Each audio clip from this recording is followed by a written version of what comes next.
Hello friends, welcome to my channel quick story. दोस्तों, हमारे जीवन में आत्म संयम का बहुत ही महत्व है। संयम स्वयं से प्यार करने का एक उपाय है। योग के अनुसार जिस व्यक्ति में संकल्प और संयम नहीं, वह मृत व्यक्ति के समान होता है। ऐसा व्यक्ति जीवन भर विचार, भाव और इंद्रियों का गुलाम बनकर ही रह जाता है। संयम और संकल्प के अभाव में व्यक्ति के भीतर क्रोध, भय, हिंसा और व्याकुलता हमेशा बनी रहती है, जिसके कारण उसकी जीवन शैली अनियमित और अवैचारिक हो जाती है। हमारी आज की कहानी इसी पे आधारित है, लेकिन इसके पहले दोस्तों, अगर हमारी सुनाई गई कहानी आपको थोड़ी सी भी पसंद आती है तो मेरे चैनल को सब्सक्राइब करना न भूलें। आइए शुरू करते हैं आज की कहानी।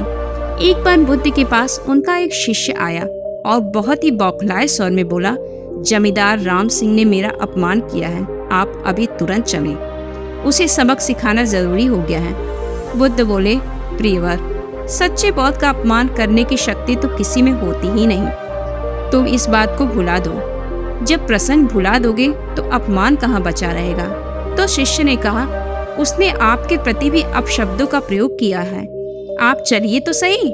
आपको देखते ही वह शर्मिंदा हो जाएगा और क्षमा मांग लेगा। इससे मैं जरूर संतुष्ट हो जाऊंगा।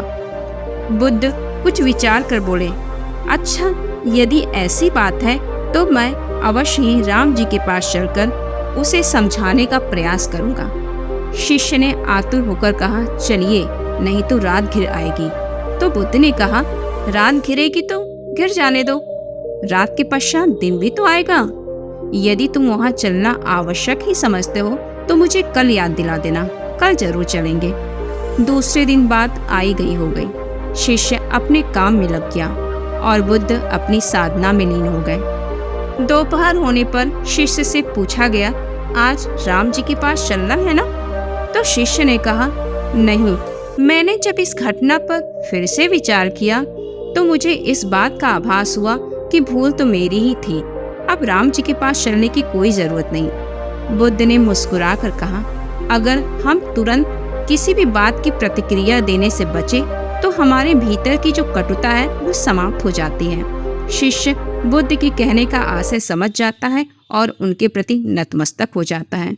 दोस्तों, अगर हम किसी के प्रति गुस्सा हो जाते हैं तो थोड़ी देर हमें अकेले एकांत पे रहना चाहिए और उस बात का चिंतन करना चाहिए। हमारा क्रोध अपने आप शांत हो जाएगा।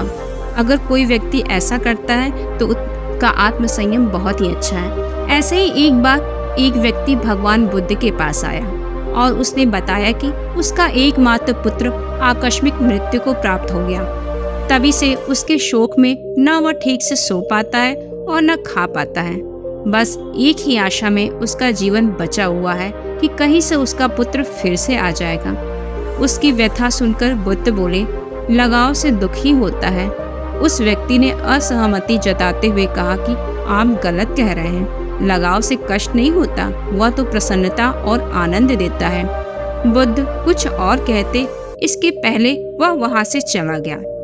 यह बात सार्वजनिक बहस बनकर राजा प्रसेनजित तक पहुंच गई। उन्होंने रानी के समक्ष हुई बातचीत में बुद्ध को गलत ठहराया। रानी बुद्ध की बात का मर्म जानती थी, इसलिए उन्होंने बुद्ध के द्वारा अपनी बात के समर्थन में सुनाई गई दो घटनाएं राजा को बताते हुए कहा, महाराज, श्रावस्ती में हाल ही में एक महिला मां की मृत्यु होने से दुख में पागल हो गई। दो प्रेमियों ने लड़की का विवाह किसी और से हो जाने पर आत्महत्या कर ली। इससे तो यही प्रकट होता है कि लगाव से दुख होता है। क्या आप राजकुमारी को प्रेम करते हैं? तो राजा चकित होकर बोले, अवश्य ही करता हूँ, इसमें कोई पूछने की बात है? रानी ने प्रश्न किया, यदि वह किसी दुर्घटना का शिकार हो जाए तो क्या आपको दुख न होगा? राजा ने स्वीकार किया कि उन्हें दुख अवश्य होगा। अब वे बुद्ध की बात से पूर्णतः सहमत हुए।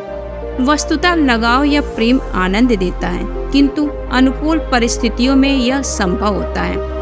प्रिय पात्र के अभाव या उसे कष्ट में देख यह प्रेम दुख में बदल जाता है और इंसान को तकलीफ देने लगता है। इसलिए अपने प्रेम को संयम की लगाम से कस कर रखना चाहिए। अगर व्यक्ति के अंदर आत्म संयम है तो वह कभी किसी अच्छी बात से बहुत ज़्यादा खुश नहीं होगा और किसी बुरी बात से बहुत ज़्यादा दुखी नहीं होगा। हमेशा उसके अंदर एक समानता बनी रहती है और इसी को कहते हैं व्यक्ति का आत्मसंयम। अगर व्यक्ति के अंदर ये आत्मसंयम रहता है तो उसे जीवन के दुखों से मुक्ति मिल जाती है और वो प्रसन्न रहने लगता है। तो दोस्तों, आज की हमारी दोनों कहानियाँ आपको कैसी लगी